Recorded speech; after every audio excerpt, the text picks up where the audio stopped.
Students, कैसे हैं आप सभी? आई होप अच्छे होंगे, घर में स्वस्थ होंगे। आज बात करने वाले हैं कंसंट्रेशन को एक्सप्रेस करने वाली टर्म्स के बारे में। लास्ट टाइम हम डिस्कस कर चुके थे कंसंट्रेशन के बारे में। डियर स्टूडेंट, कंसंट्रेशन क्या होता था? कल जो लास्ट लेक्चर था उसमें बताया गया था आपको कि जो अमाउंट ऑफ सोल्यूट होता है, जो आपको नोन होता है, जिसके बारे में आपको पता होता है, और नॉन अमाउंट ऑफ सॉल्यूशन में डिसोल्व करते हैं, वो कंसंट्रेशन कहलाती है उस सॉल्यूशन की। अब हम बात करने वाले हैं उस कंसंट्रेशन को एक्सप्रेस करने वाली टर्म्स के बारे में। सबसे पहले now we will discuss about percentage by mass. Percentage by mass, dear student, percentage by mass होता है, इसको W बाय W या M बाय M से डिनोट करते हैं। परसेंटेज बाय मास होता है, इसका मतलब होता है जो अमाउंट होता है सोल्यूट का, जिसको पर 100 ग्राम वेट ऑफ सॉल्यूशन में डिसोल्व करते हैं, वो आपकी परसेंटेज बाय मास कहलाता है। क्या होता है dear student? It is defined as weight of या mass of solute which are dissolved in per 100 gram weight of किसका? सॉल्यूशन का। क्या कहलाता आपका? परसेंटेज बाय मास, जिसको W बाय W से आपने डिनोट किया। Dear student, W by W का मतलब ऊपर तो वेट लेंगे सोल्यूट का, नीचे वेट लेंगे किसका? सॉल्यूशन का, और मल्टीप्लाई किससे करना आपको? 100 से। यहां से आपका फार्मूला आ जाएगा weight of solute divide by weight of solution, और मल्टीप्लाई किससे करना है? 100 से। 100 से क्यों करना है? क्योंकि आपको क्या निकालना है डियर स्टूडेंट? आपको निकालना है परसेंटेज, और परसेंटेज निकालने के लिए 100 से आपको मल्टीप्लाई करना होता है। ओके, आप समझते हैं इसको एक क्वेश्चन से। मान लो आपको दे दिया जाए एक 10% of sodium carbonate dissolved in a solution। आपको 10% सोडियम कार्बोनेट है जिसको डिसोल्व किया जाता है एक सॉल्यूशन के अंदर। Then calculate its percentage by mass. इसका परसेंटेज बाय मास आपको निकालना है। ओके स्टूडेंट, तो देखिए आप इसमें क्या है, इसको सोल्व करेंगे आप तो 10% सोडियम कार्बोनेट का मतलब क्या हुआ? आपके पास जो वेट है किसका, जो गिवन होता है, वो आपका सोल्यूट का होता है। सोडियम कार्बोनेट जो है उसका कितना हुआ? 10 ग्राम। 10 ग्राम आपका सोडियम कार्बोनेट का वेट हो गया। तो यहाँ पे इसको पुट करेंगे वेट ऑफ सोल्यूट की जगह। वेट ऑफ सॉल्यूशन क्या होगा डियर स्टूडेंट? तो वेट ऑफ सॉल्यूशन क्या होगा? तो 10% अगर आपका 10% सोडियम कार्बोनेट का मतलब 10 ग्राम सोडियम कार्बोनेट है, तो 100 ग्राम क्या होगा आपका सॉल्यूशन, जिसके अंदर सोलवेंट का मास क्या होगा? 100 माइनस 10 कर देंगे तो कितना बचा? 90 ग्राम। तो यहाँ पे जो वेट होगा सॉल्यूशन का वो कितना होगा? 100 ग्राम। और वेट होगा सोलवेंट का वो क्या होगा? 100 माइनस 10 कितना आ गया? 90 ग्राम। आप निकाल सकते हैं यहां से। तो W बाई W निकालना है आपको, तो 10 ग्राम नीचे क्या आया? 100 ग्राम। मल्टीप्लाई किससे किया? 100 से। तो यहां से 100 से 100 कट गया, ग्राम से ग्राम कट गया, तो बचा क्या? 10% बचा। ओके डियर स्टूडेंट, तो यहां से आप इसको क्लियर कर सकते हैं। तो ये था आपका परसेंटेज बाय मास। नाउ अब हम डिस्कस करने वाले हैं परसेंटेज बाय वॉल्यूम के बारे में। देखिए डियर स्टूडेंट, अब हम बात करने वाले सेकंड जो आपका है परसेंटेज बाय वॉल्यूम, जिसको डिनोट करते हैं V बाई V से। तो परसेंटेज बाय वॉल्यूम का मीन क्या होता है? आप इसकी बात की जाए तो इसके अंदर क्या लेंगे आप? अब की बार वॉल्यूम लेते हैं सोल्यूट का ml के अंदर, जिसको डिसोल्व किया जाता है 100 ml वॉल्यूम ऑफ सॉल्यूशन के अंदर। देन वहां से आपका क्या निकलेगा? Percentage by volume. तो इसका फार्मूला क्या हुआ? V by V is equal to volume of solute upon volume of solution multiply with 100। तो डेफिनेशन क्या बनी dear student? It is defined as volume of solute in ml which are dissolved in 100 ml volume of solution, volume of solution. Then यहां से आपका क्या निकल जाएगा, v by V. तो v बाई वी का मतलब क्या हुआ, ऊपर आपने ले लिया वॉल्यूम ऑफ सॉल्यूट, नीचे क्या ले लिया, वॉल्यूम ऑफ सॉल्यूशन, और मल्टीप्लाई किससे करना है डियर स्टूडेंट, परसेंटेज निकालना है 100 से। तो आपका फार्मूला क्या आ गया, v by is equal to volume of solute upon volume of solution multiply with 100। तो जैसे मान लो आपको दे दिया जाए same a 10% of sodium carbonate which are dissolved in किसके अंदर, in a solution, then calculate its percentage by volume। इसका परसेंटेज बाय वॉल्यूम निकालना आपको। तो सेम आपने क्या करना है, यहाँ पे वॉल्यूम ऑफ सोल्यूट का कितना 10% है, मतलब 10 ml है आपके पास क्या, सोडियम कार्बोनेट है। सॉल्यूशन जो है ये आपका सोल्यूट है, वॉल्यूम ऑफ सोल्यूट है, volume of solute. Volume of solution क्या होगा, वॉल्यूम ऑफ सॉल्यूशन 100 ml, और वॉल्यूम ऑफ सोल्यूट क्या होगा, सॉल्वेंट क्या होगा, सॉल्यूशन माइनस सोल्यूट 90 ml आ जाएगा, 100 माइनस 10। तो यहां से आप निकाल सकते हैं। Okay dear student, I hope clear हुआ होगा। अब हम बात करने वाले percentage mass by volume, third term जो है, जिसके अंदर आप बोलते हैं जिस परसेंटेज मास बाय वॉल्यूम, जिसको आप डिनोट करेंगे W बाई V से। तो इसका डेफिनेशन क्या बनेगा, अब की बार जो मास है सोल्यूट का, उसको डिसोल्व करना है किसके अंदर, 100 ml वॉल्यूम ऑफ सॉल्यूशन के अंदर। तो W बाई V आ जाएगा। तो फार्मूला क्या बनेगा, W by V is equal to, ऊपर तो क्या लेना है, वेट या मास ऑफ सॉल्यूट, नीचे क्या लेना है, वॉल्यूम ऑफ सॉल्यूशन, और मल्टीप्लाई किससे करना है, परसेंटेज निकालना है, 100 से ही करना है। तो सेम आपका आ जाए question, 10% sodium carbonate which are dissolved in a solution, then calculate its percentage mass by volume. Then percentage mass by volume निकालना है, तो ऊपर क्या जाएगा 10 सॉल्यूट का दे रखा है आपको, और सॉल्यूशन का वॉल्यूम क्या है 100 ml दे रखा है, 100 से मल्टीप्लाई किया, 100 से 100 कट जाएगा, तो यहां से भी क्या जाएगा 10% आ जाएगा। तो आई होप आपका क्लियर हुआ होगा। ऐसे आपको percentage by mass, percentage by volume, percentage mass by volume के न्यूमेरिकल सोल्व करने हैं। नेक्स्ट टर्म आप लेके चलते हैं स्ट्रेंथ, देखते हैं उसके बारे में। देखिए तो स्ट्रेंथ, नेक्स्ट टर्म आती है स्ट्रेंथ, फोर्थ नंबर पे स्ट्रेंथ। स्ट्रेंथ जो ताकत होती है ऐसे डिनोट करेंगे, और स्ट्रेंथ का मतलब क्या होता है डियर स्टूडेंट, जब अमाउंट होता है सोल्यूट का ग्राम में लेते हैं और जिसको डिसोल्व करते हैं 1 लीटर वॉल्यूम ऑफ सॉल्यूशन के अंदर, देन उसे क्या बोलते हैं आप, स्ट्रेंथ ऑफ दैट सॉल्यूशन। तो एस से डिनोट किया, तो ऊपर क्या लेंगे, अमाउंट ऑफ सॉल्यूट इन किसमें लेने, ग्राम में, और वॉल्यूम सॉल्यूशन का किसमें लेते हैं, volume of solution in litre या मिलीलीटर, लीटर में लिया, तो इसका यूनिट क्या आ गया, ग्राम पर लीटर या ग्राम लीटर इनवर्स, यहां से यूनिट आ जाएगी स्ट्रेंथ की। आई होप क्लियर हुआ होगा। नेक्स्ट बहुत ही इंपॉर्टेंट जो आपकी टर्म आने वाली है, वो है आपकी नॉर्मलिटी, जो आपके काम में आने वाली है बहुत ज्यादा। न्यूमेरिकल बेस जो प्रॉब्लम सोल्व होगी, इससे ये फार्मूले याद करने हैं, नॉर्मलिटी के बहुत ज्यादा होते हैं, चाहे 11th क्लास हो चाहे 12th क्लास हो, दोनों के अंदर नॉर्मलिटी टर्म्स बहुत ही इंपॉर्टेंट है। तो इसको आप ध्यान से समझेंगे। यहाँ पे नॉर्मलिटी का मीन क्या है, नॉर्मलिटी का मतलब होता है डियर स्टूडेंट, जब नंबर ऑफ ग्राम इक्विवेलेंट लेते हैं सॉल्यूट के, जिसको 1 लीटर वॉल्यूम ऑफ सॉल्यूशन में डिसॉल्व करते हैं, तो देन उसको क्या बोलते हैं आप, नॉर्मलिटी बोलते हैं। देखो आप इसको समझेंगे फार्मूले से। नॉर्मलिटी का मतलब होता है number of gram equivalent of solute, number of gram equivalent of solute, नीचे क्या लेंगे, volume of solution in litre, solute किस में लेंगे, ग्राम में लेंगे। तो एक फार्मूला आपका क्या बनेगा नॉर्मलिटी का, number of gram equivalent of solute in gram upon में volume of solution in litre.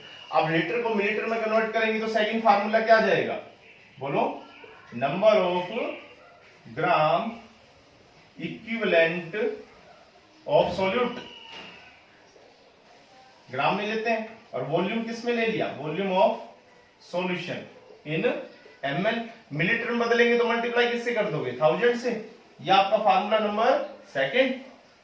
अब डियर स्टूडेंट आपको ये भी तो पता होना चाहिए ना कि number of gram equivalent of solute क्या होते हैं, तो इसका फार्मूला आपका क्या होगा, number of gram equivalent of solute, इसका फार्मूला होता है given mass of solute upon equivalent mass of solute.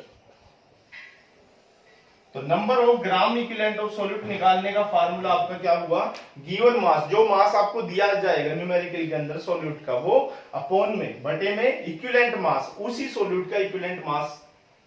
देखो आप इसको कैसे, अब मान लो फोर्थ जो फार्मूला आपको देखना, यहां पे इक्विवेलेंट मास है, जो इक्विवेलेंट मास ऑफ सॉल्यूट ये निकालना है, तो इसका फार्मूला क्या होगा, इक्विवेलेंट मास ऑफ सॉल्यूट मतलब यहां पे कोई एलिमेंट ले लो आप, equivalent mass of an element, कोई एलिमेंट ले रहे हो तो उसका फार्मूला होगा एटॉमिक मास अपॉन उसकी क्या लेंगे, वैलेंसी। यहां से आपका फार्मूला नंबर 4 आ जाएगा। अब आपको ये पता होना चाहिए इक्विवेलेंट मास जो एलिमेंट होगा, फॉर एग्जांपल कोई भी ले सकते हैं, फॉर एग्जांपल हमने ले लिया, आपको इक्विवेलेंट मास निकालना है, equivalent mass of sodium, sodium एक एलिमेंट होता है, तो सोडियम का एटॉमिक मास आपको याद होना चाहिए 23 होगा, और वैलेंसी, वैलेंसी का मतलब होगा कंबाइनिंग कैपेसिटी, कंबाइनिंग कैपेसिटी किसी एलिमेंट की कितने बॉन्ड बना सकता है वो वैलेंसी कहलाती है। तो सोडियम की बात की जाए तो 11 होता है, तो 281, तो यहाँ पे आप देख पा रहे हैं आउटर मोस्ट शेल में 1 इलेक्ट्रॉन है, तो वैलेंसी क्या हुई 1, तो यहाँ पे इक्विवेलेंट मास क्या आ गया सोडियम का 23। आई होप आपके चारों फार्मूले क्लियर हुए होंगे। आप एक बार जल्दी से इसका स्क्रीनशॉट लीजिए, फिर आगे चलते हैं। फिफ्थ नंबर जो फार्मूला होगा, इसके 7-8 फार्मूले बनेंगे जो आपको याद रखने। मान लो आपको इक्विवेलेंट मास निकालना हो, इक्विवेलेंट मास ऑफ एसिड, किसी एसिड का इक्विवेलेंट मास निकालना हो आपको, तो dear student equivalent mass acid का निकालोगे तो ऊपर क्या लेंगे, molecular mass of acid, acid का मॉलिक्यूलर मास, अपॉन में क्या लेंगे उसकी बेसिसिटी। ये आपका एक फार्मूला और आ जाएगा, फार्मूला नंबर 5। अब बेसिसिटी एसिड के लिए होती है और बेस के लिए एसिडिटी होती है। बेसिसिटी का मतलब क्या होता है डियर स्टूडेंट, बेसिसिटी, बेसिसिटी का मतलब क्या होता है, किसी एसिड के द्वारा the number of H plus ions are replaced या डिस्प्लेस्ड बाय एन एसिड। किसी एसिड के द्वारा कितने H प्लस आयंस रिप्लेस्ड किए जा रहे हैं, वो क्या कहलाती है, उस एसिड की बेसिसिटी कहलाती है।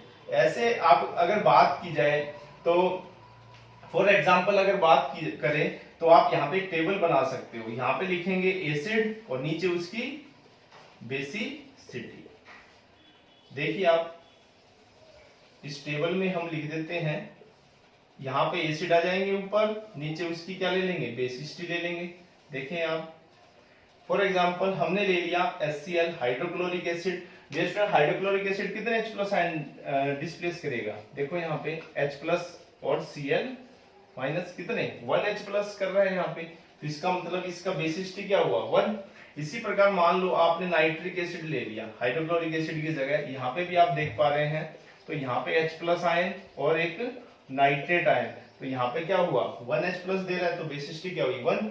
इसी प्रकार एक आ जाए सल्फ्यूरिक एसिड H2SO4, H2SO4 कैसे टूटेगा 2 H प्लस आयन प्लस में SO4 2 माइनस आयन, कितने H प्लस दे रहा है 2, तो यहाँ पे बेसिसिटी क्या हुई 2। इसी प्रकार फॉस्फोरिक एसिड H3PO4, तो यहाँ पे देख पा रहे हैं आप फॉस्फोरिक एसिड में कितने 3H प्लस और फॉस्फेटाइन PO4 3 माइनस, तो यहाँ पे बेसिसिटी क्या हुई 3। और देख सकते हैं आप एक वीक एसिड ले लेते हैं H3COH एसिटिक एसिड, तो आप H प्लस आयन से देख के नहीं बता सकते कि कितने, हाइड्रोजन देख के पता नहीं लगा सकते कि कितनी बेसिसिटी होगी। यहाँ पे एक हाइड्रोजन था तो एक हो गई, यहाँ पे भी एक था एक हो गई, यहाँ पे दो, यहाँ पे तीन है तो तीन, ऐसे तो यहाँ पे 4 है, लेकिन आप देखेंगे डिसोसिएट कैसे हो रहा है, फिर आपको पता चलेगा बेसिसिटी क्या होगी। तो यहाँ पे आप देखेंगे ये आपका CH3CO नेगेटिव एसिटेट आयन और H plus ion hydrogen ion, तो एक ही H प्लस आयन दे रहा है, तो बेसिसिटी क्या हुई स्टूडेंट 1 हुई। तो यहाँ से ऐसे आप बेसिसिटी निकाल सकते हो किसी एसिड की। तो एग्जांपल के तौर पे मान लो आपको इक्विवेलेंट मास निकालना हो, इक्विवेलेंट मास ऑफ, मान लो फॉर एग्जांपल आपको H2SO4 का निकालना है सल्फ्यूरिक एसिड का, तो मोलिकुलर मास क्या होगा डियर स्टूडेंट, जो आपका एसिड होगा, तो मोलिकुलर मास क्या होता है एटॉमिक मास को जोड़ देते हैं सभी एटम्स के, जो 9th में आप पढ़ के आए हैं।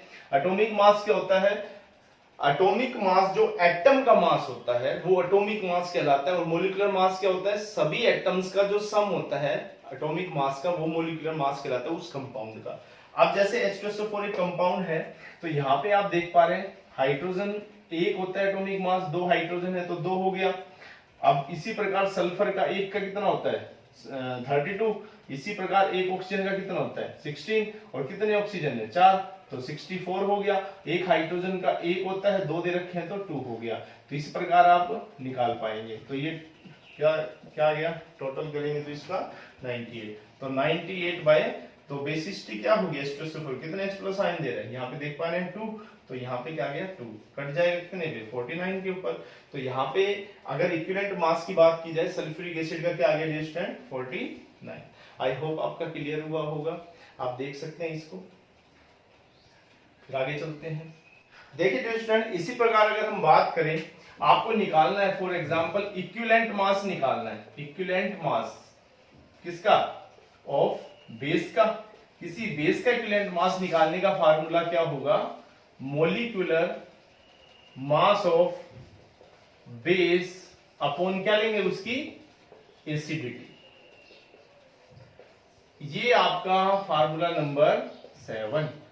तो डियर स्टूडेंट यहां पे अगर बात की जाए तो यहां पे आपको एसिडिटी का पता होना चाहिए। एसिडिटी का मीन टू से जो number of OH negative ions replace या डिस्प्लेस किए जा रहे हैं किसी बेस के द्वारा, वो उस बेस की एसिडिटी कहलाती है। The total number of OH negative ions replaced by या डिस्प्लेस्ड बाय एन बेस क्या कहलाएगा, उस बेस का एसिडिटी। यहां पे लिख देते हैं बेस, नीचे क्या लेते हैं उसकी एसिडिटी। तो आप देखें एक टेबल बना रहे हैं हम, जैसे हमने एसिडिक और उसकी बेसिसिटी की बनाई थी, बिल्कुल वैसे ही। अब देखो जैसे NaOH होता है सोडियम हाइड्रोक्साइड, एक स्ट्रॉन्ग बेस होता है, pH 14 बताया हुआ है। तो ये कैसे डिसोसिएट होगा, NaOH Na प्लस और OH नेगेटिव। तो यहाँ पे आप देख पा रहे हैं कितने OH नेगेटिव आयन देगा 1, तो एसिडिटी क्या होगी 1। इसी प्रकार पोटेशियम हाइड्रोक्साइड ये भी कितना देगा 1 OH, तो K प्लस और OH माइनस, तो यहाँ पे भी क्या होगा 1।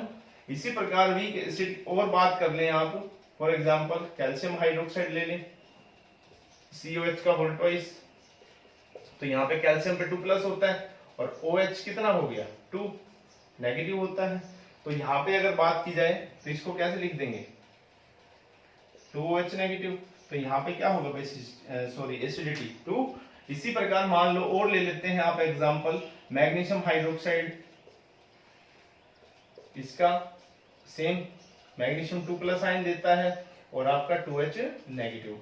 एल्यूमिनियम हाइड्रोक्साइड ले लीजिए, तो यहाँ पे एल्यूमिनियम 3 इलेक्ट्रॉन लॉस करता है, मेटल 3 प्लस हो गया और 3OH नेगेटिव, तो 3 आपकी क्या हो गई एसिडिटी। तो यहाँ पे किसी का भी ले सकते हैं, MgOH का होल ट्वाइस ले लिया तो यहाँ पे 2 हो गया। ऐसे आप निकालते हैं एसिडिटी किसी बेस की। ओके, आई होप क्लियर हुआ होगा। एग्जांपल के तौर पे आपको निकालना है इक्विवेलेंट मास ऑफ NaOH, इस बेस का निकालना है। मोलिकुलर मास क्या होगा डियर स्टूडेंट, एक सोडियम का 23 एक ऑक्सीजन का 16, एक हाइड्रोजन का 1, टोटल क्या हो गया 40। 40 बाई NaOH का एसिडिटी क्या हुआ 1, तो 40 आपका इक्विवेलेंट मास आ गया NaOH का, ऐसे निकाल सकते हैं। और इसी प्रकार आपको मान लो इक्विवेलेंट मास किसी सॉल्ट का निकालना हो, इक्विवेलेंट मास ऑफ सॉल्ट, किसी सॉल्ट का निकालना, डियर स्टूडेंट ऊपर क्या लेंगे, molecular mass of salt upon में क्या लेते हैं, total positive charge, positive charge on salt. Salt पे कितना प्लस चार्ज है, तो वहां से इक्विवेलेंट मास सॉल्ट का निकाल सकते हैं। फॉर एग्जांपल आपने इक्विवेलेंट मास निकालना है, इक्विवेलेंट मास ऑफ NaCl का निकालना है जो कि एक सॉल्ट होता है। तो यहाँ पे डियर स्टूडेंट सोडियम का 23 हो गया, एक क्लोरीन का 35.5 होता है, तो 58.5 आपका आ जाएगा approximate molecular mass. Total positive charge कितना होता है, NaCl कैसे टूटता है, Na प्लस और Cl माइनस, तो सॉल्ट कितना 1, तो यहाँ से आपका इक्विवेलेंट मास आ गया 58.5 किसी सॉल्ट का। आई होप आपका क्लियर हुआ होगा। आप इसके बेस पे कुछ न्यूमेरिकल प्रॉब्लम सॉल्व करते हैं। देखिए डियर स्टूडेंट, एक न्यूमेरिकल प्रॉब्लम सॉल्व करते हैं नॉर्मलिटी की। कैलकुलेट करना आपको नॉर्मलिटी एक सॉल्यूशन का, यदि आपको 4.9 ग्राम सोडियम हाइड्रोक्साइड दे रखा है और जिसको 500 ml वॉल्यूम ऑफ सॉल्यूशन में आपने डिसोल्व कर रखा है। तो डियर स्टूडेंट सबसे पहले तो आप फार्मूला देखें, यहाँ पे नॉर्मलिटी का क्या होता था, number of gram equivalent of solute divide by, नीचे क्या लेते थे, volume of solution in litre. आप ये देखें वॉल्यूम सॉल्यूशन का किस में दे रखा है, ml में, तो यहाँ पे ml में लेंगे और मल्टीप्लाई किससे करेंगे, 1000 से। तो एक तो ये देखेंगे।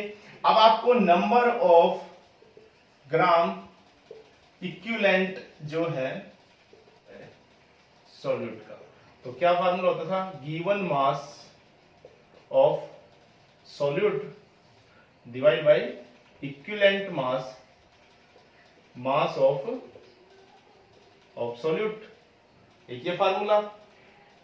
अब आपको गिवन मास तो पता है, जो दिया जाता है वो गिवन मास है, 4.9 ग्राम आपको सोडियम हाइड्रोक्साइड दे रखा है, गिवन मास है सॉल्यूट का। अब इक्विवेलेंट मास निकालना है तो डियर स्टूडेंट आपको ये पता होना चाहिए NaOH एसिड होता है या बेस होता है या सॉल्ट होता है। आपको पता है NaOH एक बेस होता है, OH नेगेटिव आयन ये आपका डिसोसिएट करता है, टूट जाता है जो। अब देखें आपको फार्मूला लगाना है इक्विवेलेंट मास ऑफ बेस, क्या है, molecular mass of base upon क्या लेते थे, उसकी एसिडिटी। आई होप क्लियर है आपका, ये फार्मूला भी, ये फार्मूला भी और ये वाला फार्मूला भी। अब आपको गिवन जो जो चीजें हैं वो देखें। आपको गिवन है क्या, मास सॉल्यूट का, गिवन मास ऑफ सॉल्यूट कितना है 4.9 ग्राम है। आपको वॉल्यूम गिवन है, वॉल्यूम ऑफ सॉल्यूशन कितना 500 ml। अभी न्यूमेरिकल ऐसे सोल्व नहीं होगा, सबसे पहले आपको इक्विवेलेंट मास निकालना पड़ेगा बेस का, मतलब NaOH का। क्या होगा, मॉलिक्यूलर मास बेस का क्या है, NaOH का कितना होता है 23, 16 और 1, 40 बाई एसिडिटी क्या हुआ 1, तो यहां से आपका इक्विवेलेंट मास क्या आ गया 40। अब यहाँ पे पुट करेंगे आप किसके अंदर, जो number of gram equivalent of solute में, यहाँ पे गिवन मास सॉल्यूट का कितना था 4.9 और नीचे क्या है जो इक्विवेलेंट मास है सॉल्यूट का जो आपका आ गया 40, यहाँ पे पुट कर दिया आपने।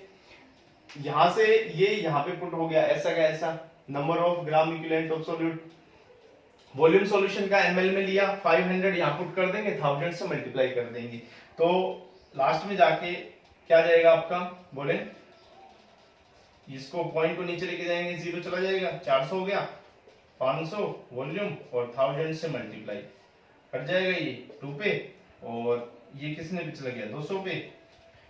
अप्रोक्सीमेट इसको 50 मान सकते हो 49 को, तो ये कितने पे चला गया 4 पे, तो 4 चौके 200। अब 1.4 आ गया, तो 0 पॉइंट क्या आ गया डियर स्टूडेंट, यहाँ पे 2 और 5, देखें आप ऐसे निकल जाएगा ये आपका, ठीक है।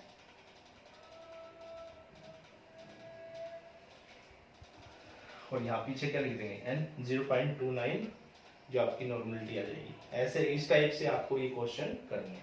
आप देख लीजिए इसको, फिर आगे चलते हैं। देखिए स्टूडेंट, अब हम बात कर रहे हैं नॉर्मलिटी इक्वेशन की।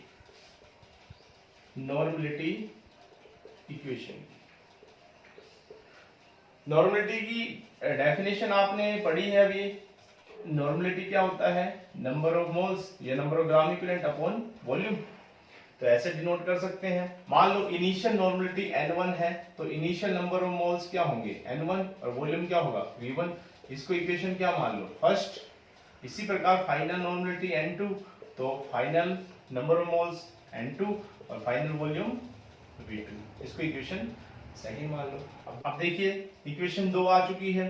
अब यहां से आप क्या करें? V1 को इस तरफ ले जाएं, तो यहाँ पे क्या बचेगा? N1 V1 is equal to N1। और इसी प्रकार इस इक्वेशन में अगर करें तो आपका N2 क्या हो जाएगा? N2 V2। अब मान लीजिए N1 लेट N2 क्या है? इक्वल है एक दूसरे के, तो कैंसिल हो जाएंगे ये। तो यहां से बचेगा क्या? Last final N1 V1 is equal to N2 V2।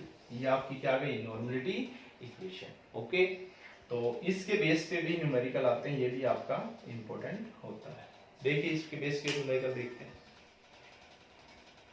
देखिए स्टूडेंट, न्यूमेरिकल है इसके बेस पे, आप लेंगे समझे।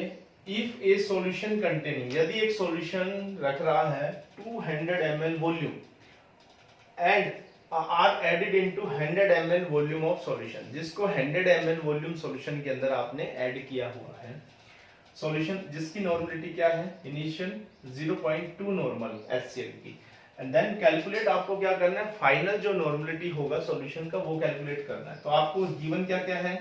N1 आपको गिवन है कितना? 0.2 नॉर्मल। N2 आपको क्या करना है? फाइनल कैलकुलेट करना है। V1 आपका क्या है डियर स्टूडेंट? V1 आपका क्या था? देखो, if a solution contain 200 ml volume of solution added into 100 volume of solution, इसका मतलब आपका पहले वॉल्यूम कितना था? 100 ml। और फाइनल क्या हो गया? 100 के अंदर आपने 200 ऐड कर दिया, तो आपका फाइनल क्या होगा? 300 ml हो गया। तो डियर स्टूडेंट, यहां से आपकी नॉर्मलिटी इक्वेशन क्या आई? N1 V1 is equal to N2 V2। यहाँ पे N1 की जगह क्या रखेंगे? 0.2, वॉल्यूम क्या था? इनिशियल 100। यहां से N2 आपको निकालना है, और वॉल्यूम कितना है? V2 300। 300 नीचे ले आए, 0.2 मल्टीप्लाई 100 बाई 300। यहाँ पे N2 आ जाएगा, 2 0 से 2 0 चली गई, यहाँ पे 2/30, 1/15, यहाँ पे 1/, आपका 15 के समथिंग आ गया। तो यहाँ 0.06 एंड तो ये आपका N2 आ जाएगा। तो इस डियर स्टूडेंट, आई होप अभी तक जितना भी हमने आपको करवाया वो सारा इस लेक्चर का आपने पूरा अच्छे से देखा होगा, समझा होगा, और आपका क्लियर भी हुआ होगा। अब मैं आशा करता हूँ कि आप सारे मतलब जितनी भी टर्म्स आज करवाई, इनके जितने भी न्यूमेरिकल्स आप करके देखना अपनी तरफ से। जिसमें दिक्कत आए कमेंट बॉक्स में ज़रूर लिखना। और बची हुई जो टर्म्स बची हुई अपनी नॉर्मलिटी के अलावा मोलरिटी, मोलरिटी, मोल फ्रैक्शन, ये सारी हम नेक्स्ट लेक्चर में डिस्कस करने वाले हैं।